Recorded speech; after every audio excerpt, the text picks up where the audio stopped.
Today I want to talk about something that has confused millions of young Muslims, something we all see every day on TikTok, Instagram, and even in our own circles.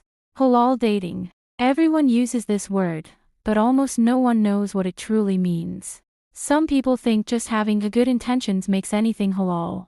Some think texting every night is fine as long as there's no touch.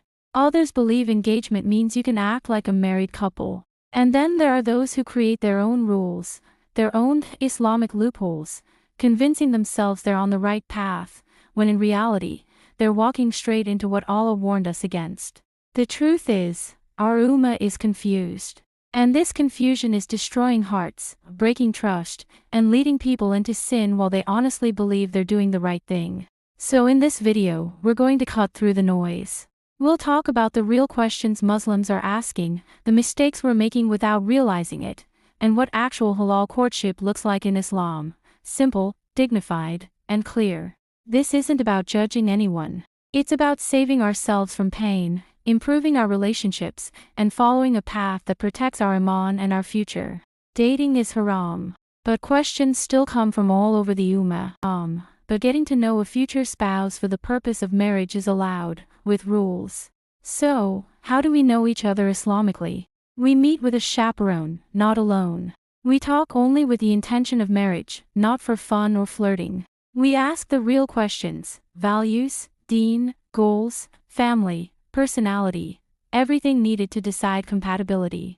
We keep the conversation modest and respectful, no emotional or romantic talk.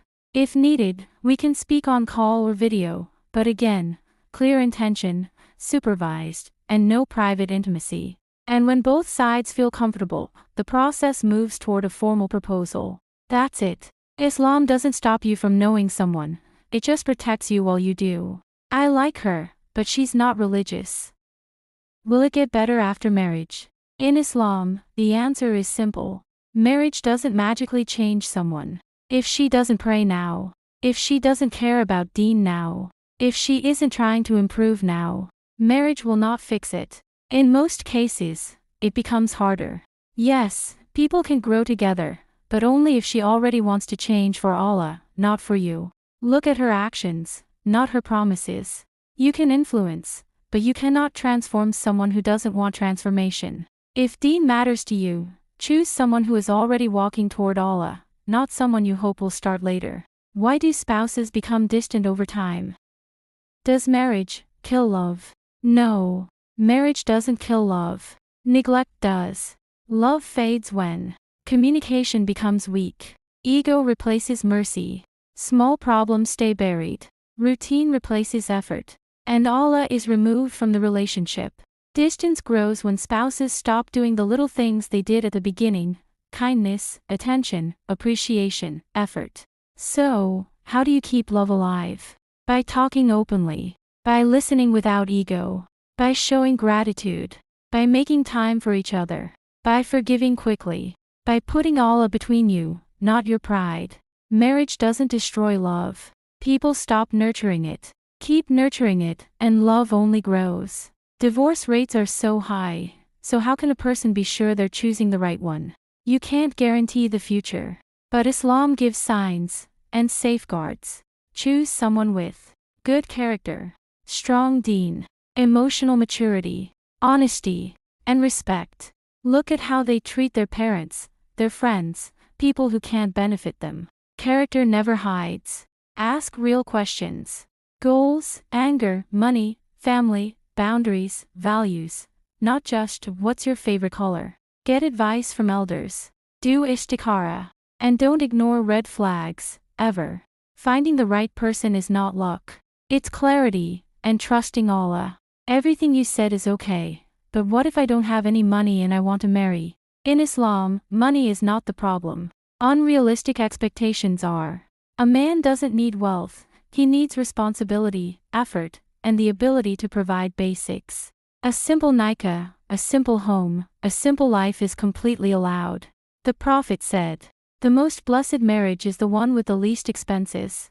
So if you're sincere, working hard, and capable of covering essentials, you can marry. But if you're jobless, unstable, and not trying, then marriage becomes a burden, not a blessing.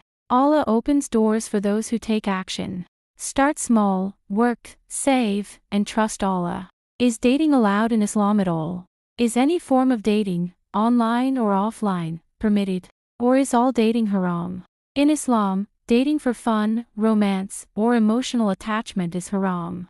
Private chatting, flirting, meeting alone, all haram. Because it leads to fitna and zina. But getting to know someone for marriage, with boundaries, is allowed. This is not dating. This is Islamic courtship. Online or offline, the rule is the same. Clear intention.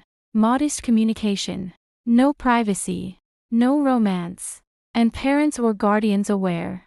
So yes, all dating, in the modern sense, is haram. But structured communication for marriage is permitted, and encouraged. What exactly is halal dating? Does intention to marry make it halal? Halal dating is not dating.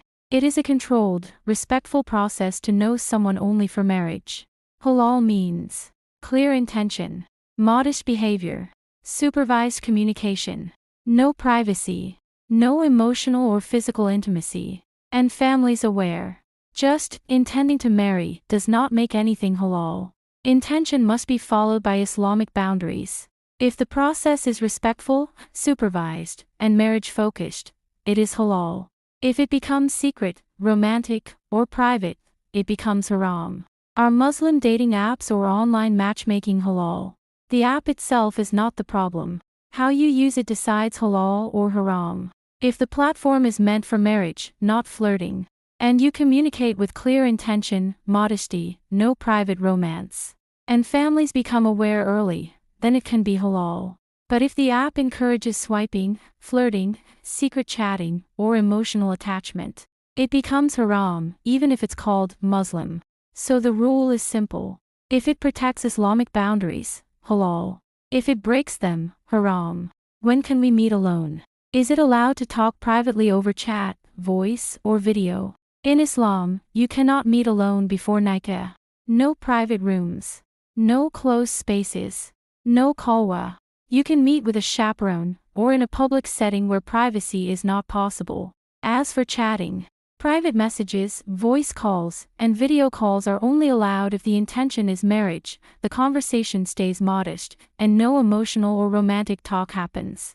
But if it becomes secret, late night, flirtatious, or intimate, it becomes haram immediately. So the rule is simple. No physical privacy. No emotional privacy. Only clear, respectful communication for marriage.